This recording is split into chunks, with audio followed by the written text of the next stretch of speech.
Google Messages replace Samsung app. So you can see here officially on Samsung.com that Samsung Messages application will be discontinued in July 26.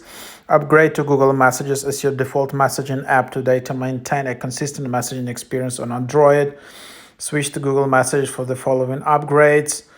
So powerful security, RCS messaging, you can share high quality photos, expressive AI features, multi-device connectivity. So how to switch? Just download Google Messages app.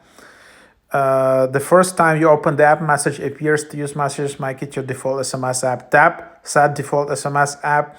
Select Google Messages. Google Messages is the white icon. Tap set as default. Google Messages is now your default messaging app. That's basically the idea. For users still on Android 12 or 13, there are some additional instructions, and you can see in here the details.